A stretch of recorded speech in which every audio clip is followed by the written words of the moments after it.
I'm getting ready to make the duckbill shape on this stock mouthpiece to be more like my bay right here.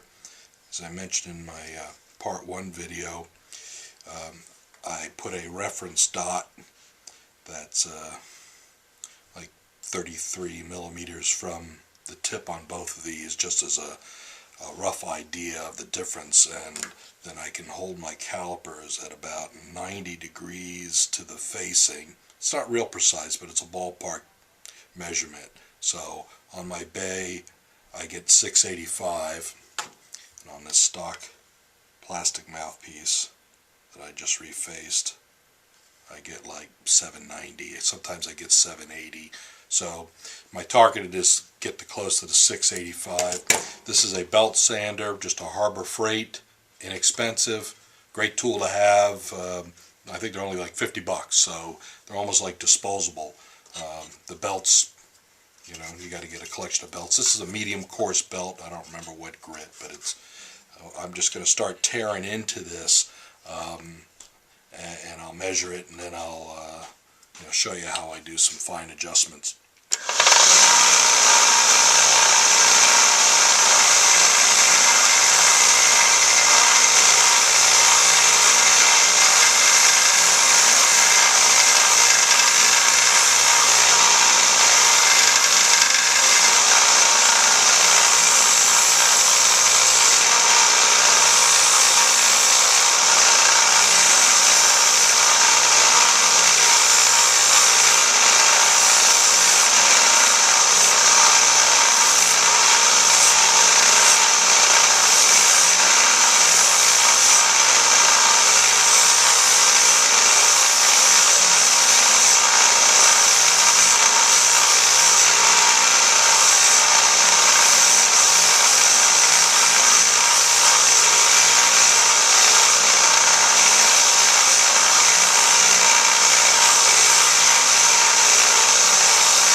So even though my reference mark is way back here, really the important part is the embouchure area in this area. So if I don't do any cutting there, it's not going to feel different. So let's see where we're at now. Reference mark.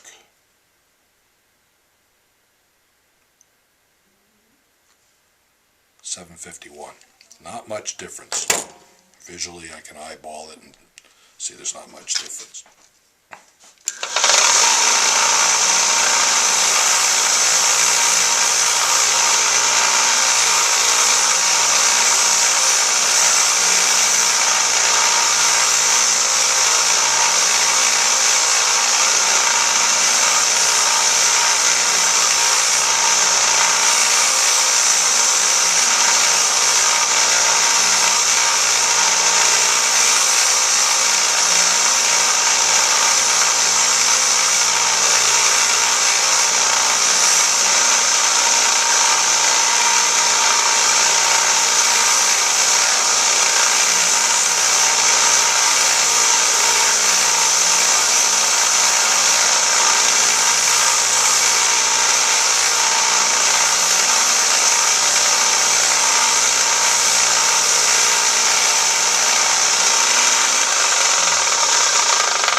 Plastic cut's kind of strange. It's a combination of sanding, melting, and smearing. So you get kind of this slag around the edges. You gotta kind of chip off.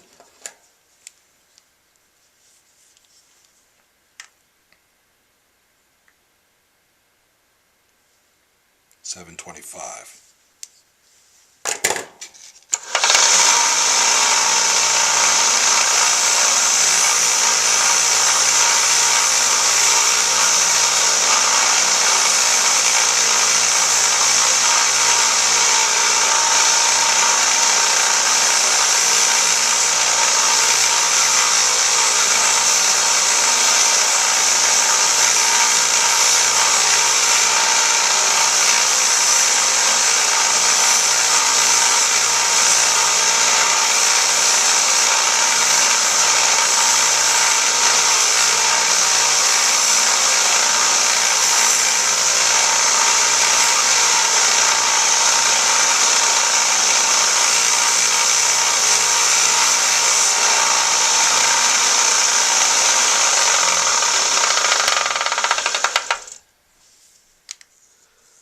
cuff marks give you an idea of your progress too. There's that slag I'm talking about on the edge here. I'll chip right off.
.707. Again, my target was 685. Yeah, obviously getting closer.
.690, getting real close. Of a crude, probably close enough with the crude measure. You can see I'm sanding mostly up here. There's a little metal backing right here, and I want to get a little bit of the give of the belt, 1-inch belt, to get a round surface in here to help me with the shaping.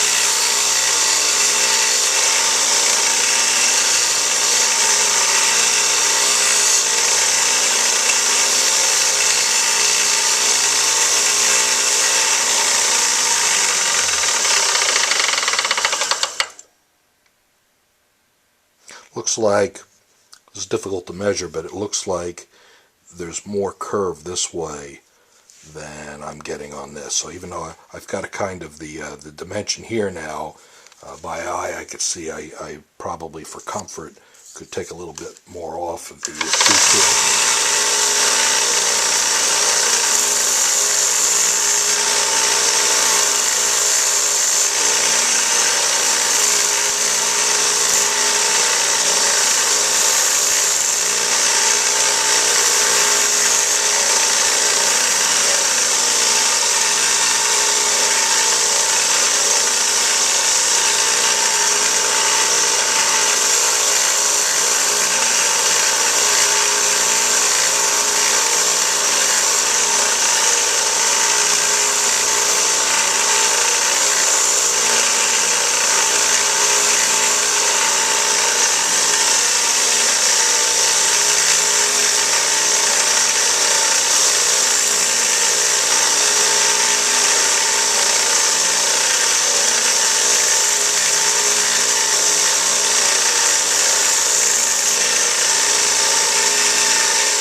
Okay, I'm going to switch over to my rotary tool now. Okay, I'm going to start with a round nose straight-sided burr.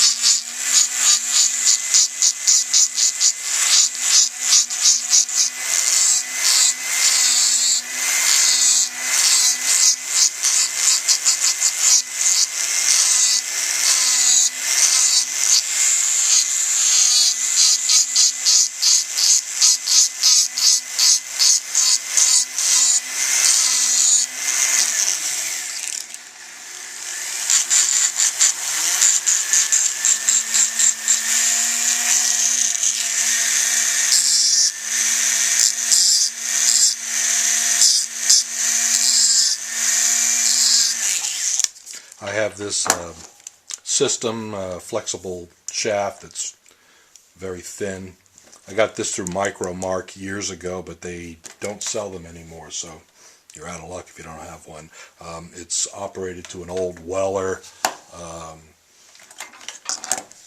tool that I have, and it's operated by a Dremel variable speed foot switch.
Probably wondering what I'm doing. Well, I just look down here and notice how much lower this side is than that, so I'm digging into it.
Okay, I have to eyeball this entire profile looking for high spots.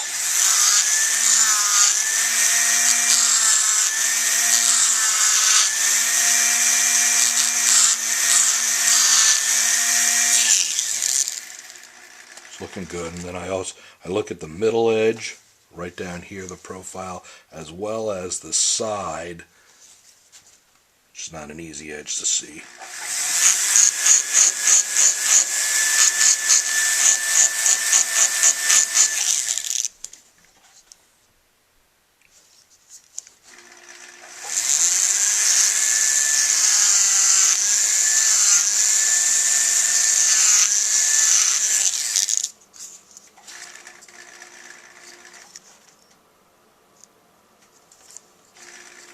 Got a little dip right here, but it's going to be easier to get that out with a file, I think.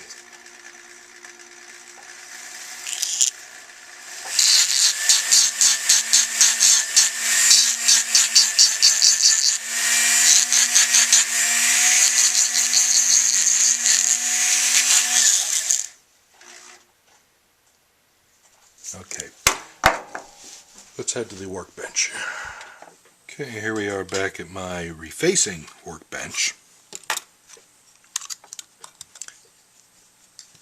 So, made a lot of progress roughing that out.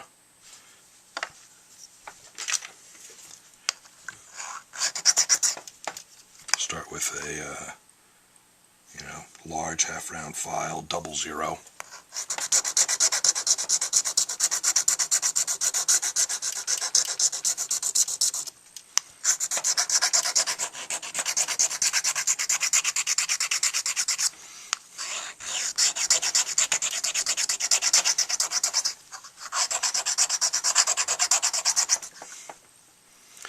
This dust wants to foul up load up the file, so this is what's called a file card you can buy to clean off your files.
These curved files are called Riffler files.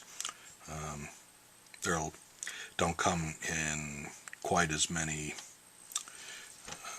styles and shapes as the flat files, but if you shop around you can find a few useful ones.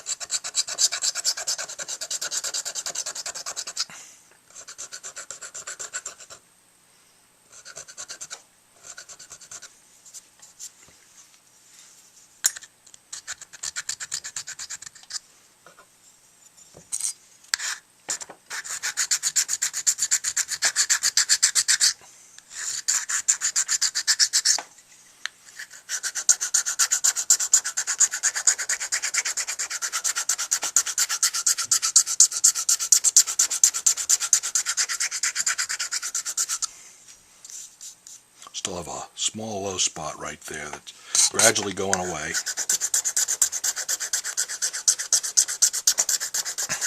It's actually staying there. I'm just lowering everything else around it.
You can see the way the light glistens off it. You can see some high spots sometimes.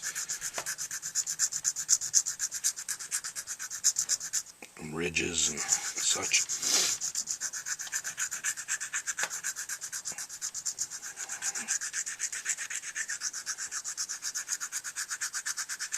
It's artistic work. Little gouge is gone. Okay, that's it for that.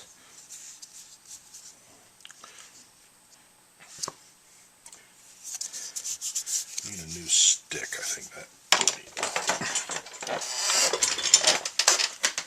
that one was kind of dull. See if I have any made up.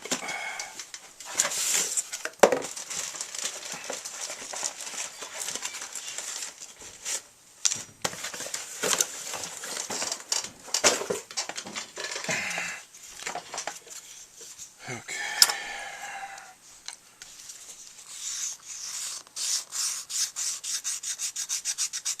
240 grit.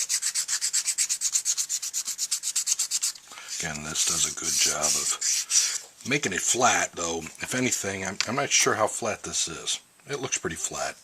You know, we say duckbill, but it's just lower, and then it blends in. So it's not really, you know, a concave shape.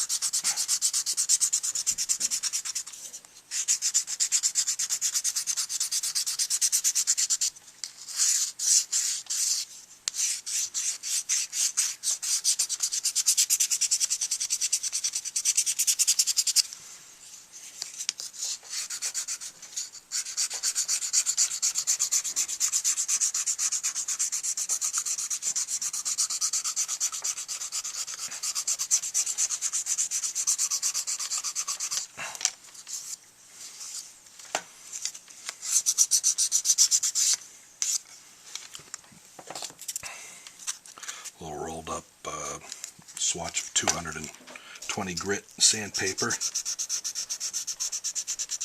You could wrap it around something, but this conforms nicely to the shape here, the radius.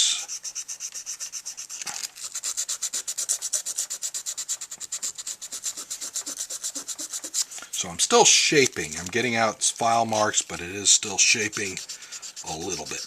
And then soon we'll make the transition to finer grit sandpapers that are just used to get the scratches out from the files, and the coarser grit sandpapers. So that's more of a finishing operation than a shaping.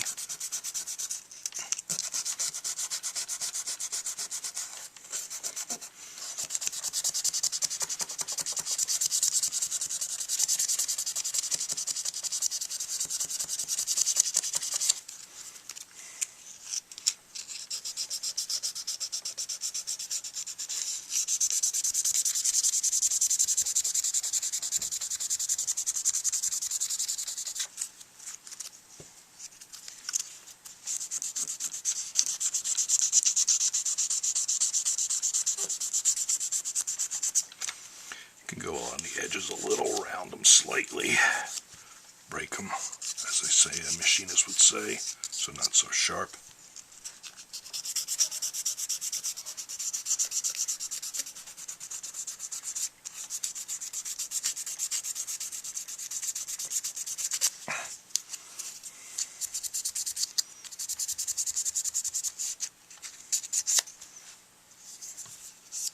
Okay, just for curiosity, I'm going to go with the shape no matter what. Let's do another little quick check. I get something like a 650. No, measured again, got 673. So, you know, it all depends on how much you lean. It's not easy to eyeball 90 degrees. There I get 666. Go back and measure the original bay.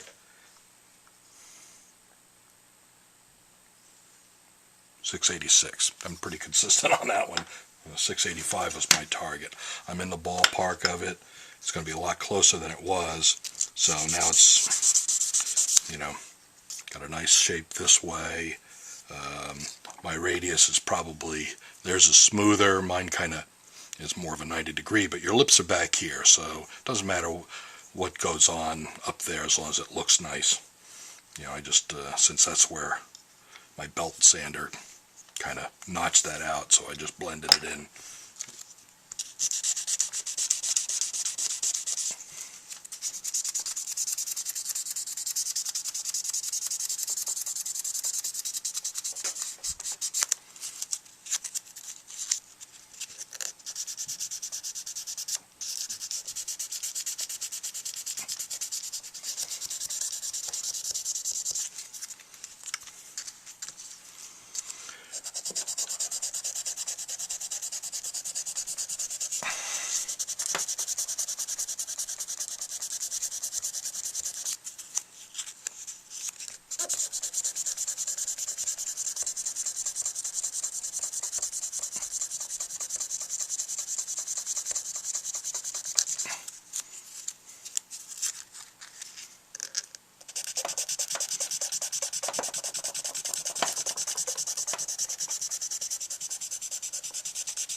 Okay, I think I could switch now to 320 grit.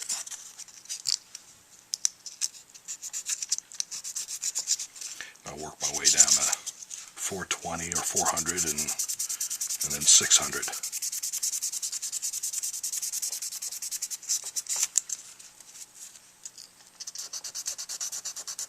I'll spare you some of this. Okay, I'm finishing up with the 600 grit.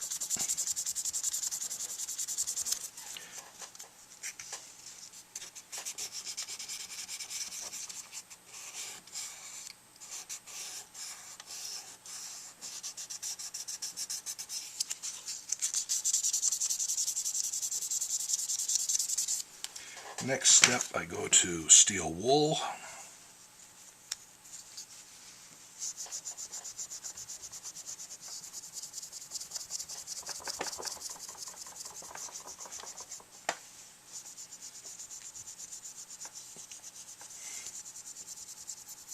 Steel wool gives kind of a nice brushed finish on it, a little cloudy looking.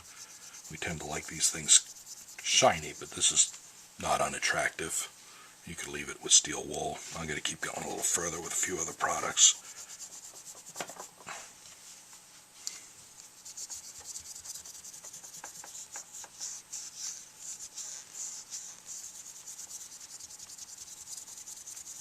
That's 4.0 steel wool. I have some, this is optional, I have some very fine brass wool, and it's just a little finer than steel wool.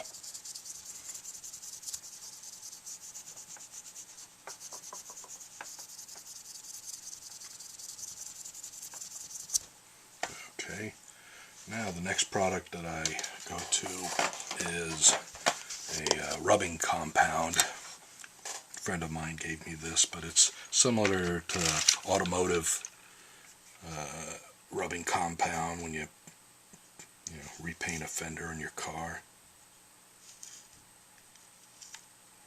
Come on, a little bit of this lasts a long time. It's kind of like a mud. Okay, it's more than I want. Where's my little rag? I got a collection of little rags around here.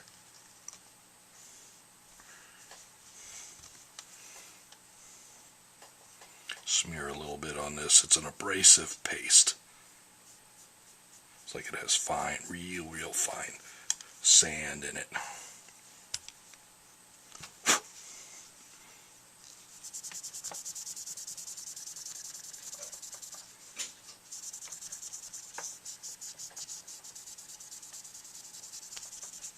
Doesn't quite bring it to a full luster, but takes the little scratches from the steel wool out.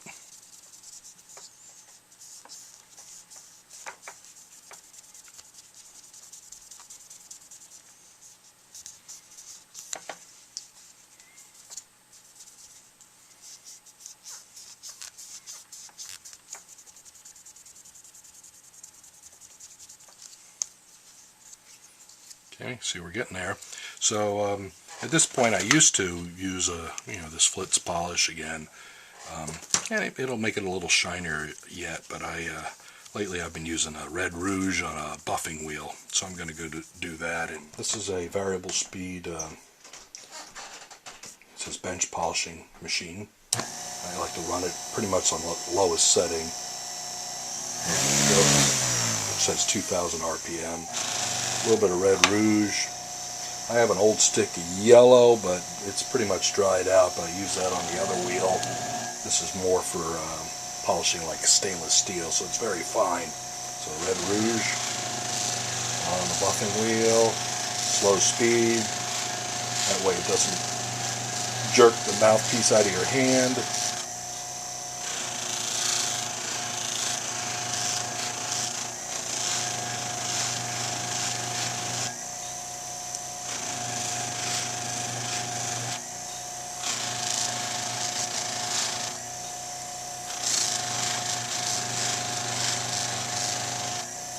So leaves a red residue that this buffing wheel can get off. I can also polish it a little with that Flitz, I usually don't bother though. Just rub it with a clean cloth.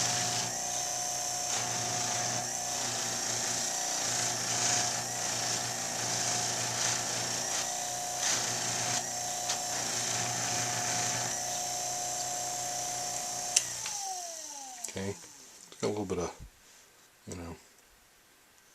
residue on it from the polishing compound. I'll clean that off. Okay, just a little light cleanup.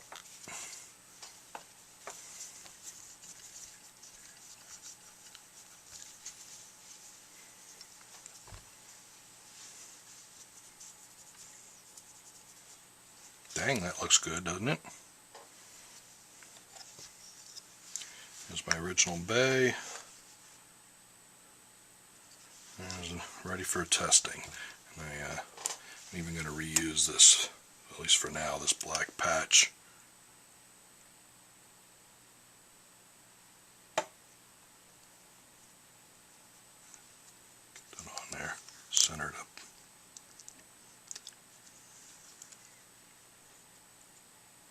Come on. Okay, yeah, this is a BG thick clear patch. This is an old Runyon patch. It's actually a little thinner, I think, but I have more of these. I'll probably get one of those on here if I really want to start playing this mouthpiece. So it's good enough for a test.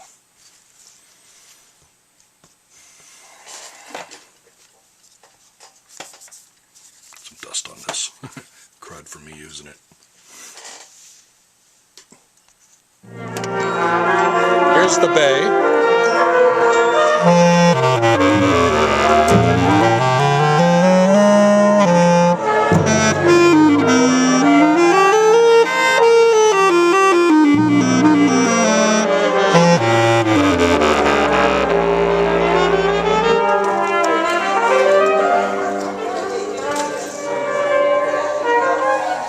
Okay, this is the reworked stock mouthpiece.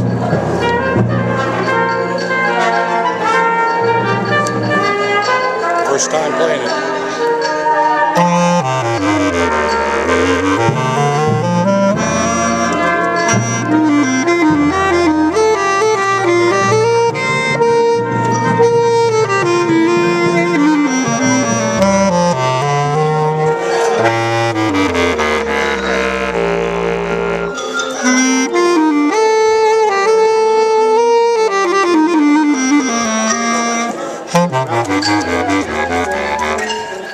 I think I'm going to play on that tonight.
So in closing, I played the concert last night with this mouthpiece. I had a great time with it. When I put it on, I didn't expect to do that. I was very impressed with how easy my altissimo notes were coming out. I was using the same reed that I use on my bay, and at the time I attributed that to having the same facing on there, as well as this extra rollover baffle here, which I wasn't sure I was going to like. But that could be part of the reason why I like this mouthpiece, so I'm going to have to evaluate it a little longer. So I came home, I cleaned up the sides more like I did the top. I had left these a little rough, so I had to sandpaper the edges here and work my way up to the steel wool and the polishing compound, the rubbing compound, and then buffed it on the wheel. So that's finished that and that. Then I decided I was going to measure the baffle shape here for my records. And the way I do that is I put a mark on the side of the mouthpiece, and with this dial tip gauge, I every few millimeters measure the depth of the baffle, and I can come up with a profile that measures this rollover. When I did that, I was startled that the tip opening on this gauge measured at 92. So I'm thinking I have a zero problem with this gauge, because when I finished refacing it, it was an 83. I go back and I start checking. I check the zero on the other gauge. I use my depth gauge.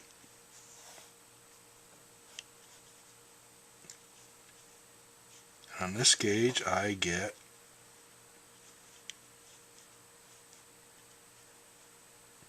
93. So I'm like, what's going on here? I measure the entire facing, and I find out, to my surprise, that the tip opening has opened up on the order of 10,000ths from where I left it. I've never had something like that happen before, so I wasn't even looking for it. Now, I haven't worked on bass clarinet mouthpieces to this extent, but I've done this on bari sax mouthpieces, tenor mouthpieces, maybe not this much. What I think happened could be that the belt sanding created some temperature, or the fact that I removed close to 1/8 of an inch of material here relieved, and there might have been some stresses in the plastic, and when you remove some material, boing, it has more room to grow in a direction that it wants to. This might have been holding it down. That's all I can figure out. But I measured the entire facing, and it got just a tad longer, went from 48 to 50, and it's a nice curve, nice and even, all the way up to 93 tip opening, which is huge for bass clarinet. I've heard of 90. 93 is even larger than that. Again, that might be the part of why I like this, but I played on it all last night, and I'm going to have to continue to evaluate, because when you go that open, usually you have to drop down to a softer reed, and that gives you kind of more of a mushy sound. It starts getting away from a nice classic bass clarinet sound. Some people don't even like the reed that I'm playing on, 2 3/4. They want to go 3.5 and 4, but I think that's a good combination. It didn't seem like too much reed for me, so that's the bizarre final report on this mouthpiece, is that I like it enough that I'm going to play it as is, and I'm going to have to try it in a couple different situations to see if it's too open for me. But right now it's a winner.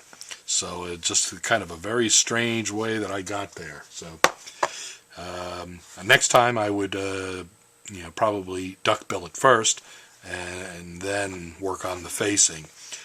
But my plan was that I was going to play test it before I duckbilled it, but I didn't. I decided to get it all done, and it worked out okay. Just a strange way to get there.